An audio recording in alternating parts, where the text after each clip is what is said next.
Madame, Monsieur, fidèles sportifs, bienvenue dans cette nouvelle session de Sport Star. Merci à vous de nous choisir pour vous informer sportivement. Au sommaire de cette édition, la victoire du tout-puissant Mazembe Anglebert 2-1 contre l'équipe gabonaise de Bouanguidi. Les Corbeaux décrochent ainsi leur qualification pour la phase de poule de la Ligue des champions africaine. Nous parlerons également du tennis local, mais aussi du football au-delà de nos frontières. Une fois de plus, Madame, Monsieur, bienvenue dans cette édition. Et on va commencer à cette édition de Sport Star avec du tennis. Sachez que ce lundi se poursuivait le championnat de l'entente urbaine de tennis de Lubumbashi. Il y a eu 4 rencontres au total. Sachez que Dominique a vaincu Elton Sagali sur un score de 2-7, soit 6-1, 6-3. Tous les deux sont des joueurs ressortissants du club tennis à Kilima. On suit ce reportage de Michel Mbayo. Profitant de la journée du 4 janvier commémorative aux martyrs de l'indépendance, l'organisateur du championnat urbain de tennis de Lubumbashi a organisé quelques rencontres au cercle Kilima. Comme elle est chômée, nous avons voulu ne pas laisser cette journée passer comme ça, parce qu'il s'agit du sport. Les sports se jouent souvent les week-ends et les jours fériés. Alors aujourd'hui, c'est le 4 janvier, nous jouons le championnat à la poursuite de la 5e journée du championnat de l'entente. Et une journée des martyrs. Nous avons voulu jouer, surtout appeler nos jeunes qui jouent, qui connaissent un peu ce que c'est cette journée. Et puis comme l'entente vient de démarrer, c'est bon, nous poussons les jeunes à jouer parce qu'on s'est été rendu compte qu'on avait des jeunes qui n'avaient jamais fait 10 matchs. Sur la cour, en premier, Dominique prenait les déchus sur Elton Sagali et son challenger, 6-1, 6-3. Tous deux du cercle Kilima. Une victoire à l'aube de l'an 2021 qui pousse les gagnants à livrer le secret de son succès. Le secret, c'était l'entraînement. Je me suis beaucoup entraîné plus que mon adversaire. C'est pourquoi j'ai gagné. La fois passée, je n'avais pas bien travaillé mon revers. Et cette fois-ci, j'ai travaillé le revers. Il a encore essayé au revers. Et il a trouvé que c'était... J'ai bétonné tous les deux côtés. Cas du tennis club belge dominé son collègue Félix Chaloué 6-2, 6-4 en deuxième rencontre du jour. Dans l'autre explication, Isaac perdait face à Gaël Wilunja 6-3, 6-3. Sentiment de satisfaction déclare les vainqueurs. Parce que ne perdra qu'un match moi quoi joueur moi au Kilima. C'est pour cela que ne travailler sana. On travaille. Enfin, Jules Thomas courbait les chines devant Victoire Sagali, 6-1, 6-3. Et pour les comptes de la 6e journée, les championnats se poursuivent les week-ends à venir. Le football à présent dans votre édition du journal. Sachez qu'au stade Kachala Banzola, on est en Ligue 2. L'équipe de l'AS Sportive Bantou s'est imposée devant l'équipe de Panda s'est imposée devant l'équipe de l'AS Bantou 3-1. Une victoire qui entre dans l'objectif du club qui est celle de retrouver la Ligue 1 de football congolaise. On suit les résumés qui nous est offert par Michel Mbayo. La montée en première division du championnat d'élite de RDC demeure un objectif principal de l'Union sportive Panda B52 de l'ICASI.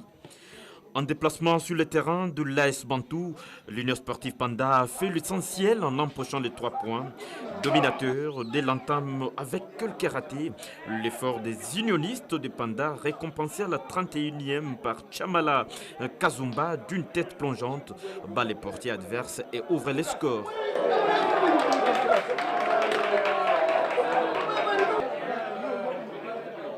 Les tentatives de revenir au score des locaux ont été annulées par une bonne défense de l'Union sportive Panda.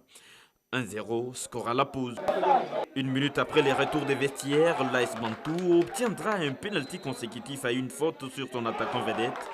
Sans trembler, Kalingayi Chamala remettra les pendules à l'heure. Ces buts a mal sonné dans l'esprit des joueurs de l'Union sportive Panda B52 qui alourdiront les scores à la 55e par Jean Moma. Et à la dernière minute additionnelle d'une frappe limpide a mis à distance de Glody Ipaito. Un but contre 3 score final. Et l'US Panda se produira à nouveau sur le même terrain de Kachala Bonzola le jeudi 7 janvier prochain contre l'association sportive Victoria. Ligue des champions africaine à présent. Sachez que les Angolais de Primeiro de Agostos, ils sont fait éliminés par l'équipe sud-africaine de Kaizer Chiefs. Score 1 but à 0. Et l'équipe égyptienne de Al Ahly s'est imposée à domicile 4 buts à 0 face à l'équipe de Sonidep. Ils sont donc qualifiés. Et l'équipe du Raja Casablanca s'est fait surprendre par les Maliens des Tanguettes. Le score était des 0 buts partout à l'aller, 0 but partout au retour. Mais l'équipe malienne s'est imposée au tir au but, 3 buts contre 1. Et sachez aussi que le club quinois de l'AS Victoria Club s'est imposé à domicile sur le score de 4 buts à 1 face à l'équipe de Youngs Buffalo S, une équipe qui avait tenu les Vécubiens en échec à 2 buts partout à l'aller. Les Vécubiens se sont imposés notamment avec les doublés de Milepo. Vous l'avez également aussi suivi sur nos antennes. Le tout-puissant Mazembe Anglebert s'est imposé à domicile sur le score de 2 buts à 1 face à l'équipe gabonaise de Bouanguidi. Les hommes de Pamphile Miayo ont décroché ainsi les billets pour les phases de poule de la Ligue des champions de la CAF. Nous proposons donc de suivre ce résumé de MC Arthur Kikoni.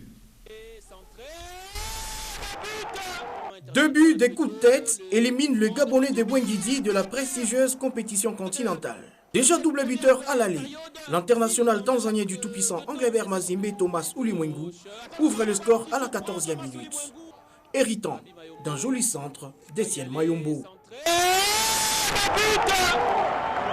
Les hommes du désormais entraîneur du tout-puissant Anglebert Mazembe Pamphile Miayo se sont mis à l'abri bien avant la pause. Le coup franc de Kizumbi à quelques mètres du but est conclu par Tandy Mwapé d'un coup de casque à la 45e minute. Un peu tôt, le coup franc de Kizumbi à la tête de Tandy Mwapé. La seconde partie à l'avantage de Bouanguidi qui s'est procuré plusieurs occasions des buts. Lancé dans le dos de la défense, Joe Dayan réduit l'écart à la 79e minute. Et peut-être un but pour l'honneur, ils peuvent le marquer. Et c'est finalement fait. Très belle phase de jeu. 2 buts à 1. Comme à l'aller, Pamphile Miayo réussit à qualifier les Corbeaux du TP Mazembe en phase des groupes pour la 4e fois d'affilée depuis 2017. L'objectif est donc atteint pour Pamphile Miayo et ses poulains. Nous, dans notre journal, nous allons parler des différentes rencontres qui se joueront sur le sol européen. Sachez que pour le compte de la 18e journée de la Liga, l'Athletic Bilbao va recevoir dans son stade de San Mamés le FC Barcelone. Et en Angleterre, l'équipe de Manchester United va jouer l'équipe de Manchester City. C'est pour le compte de la FA Cup. Et en Italie, l'équipe de l'AC Milan, leader au classement, va recevoir la Juve et l'équipe de Naples recevra l'équipe de Spezia. Et c'est aussi également le retour de la Ligue 1 française. Les Nantais, avec leur nouvel entraîneur, vont recevoir l'équipe de Rennes. Lyon, quant à eux, vont recevoir sur leur pelouse l'équipe de Lens. L'Olympique de Marseille recevra au Vélodrome l'équipe de Montpellier. Et l'équipe de Saint-Etienne va recevoir l'équipe du Paris Saint-Germain. Un Paris Saint-Germain qui compte désormais dans ses rangs un nouvel entraîneur à la personne de Mauricio Pochettino. L'Argentin va coacher son tout premier match. Ça sera du côté de Saint-Etienne. Le coach argentin sera privé de 9 joueurs, dont le Brésilien Neymar Junior.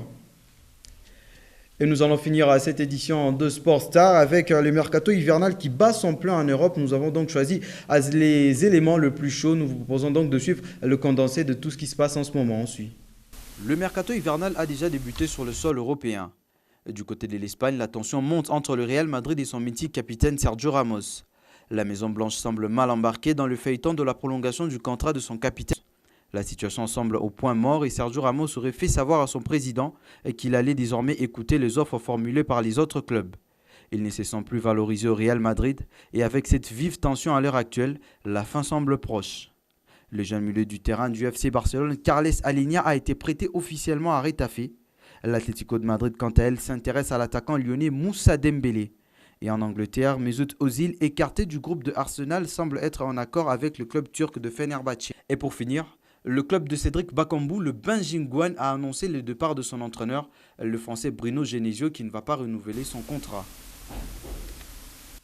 Et c'est donc par là que nous allons mettre une fin complète à cette édition de Sport Star. Merci à vous d'avoir été aussi nombreux à nous suivre. Louis Ngueni était devant le 1000 boutons. Il nous a permis d'arriver jusqu'au chez vous. Joël Banewa, c'est comme ça que je me fais appeler. Les plaisirs étaient grands pour nous de vous servir. Restez donc branchés sur le programme de la chaîne étoilée. On se donne rendez-vous demain à la même heure. Au revoir.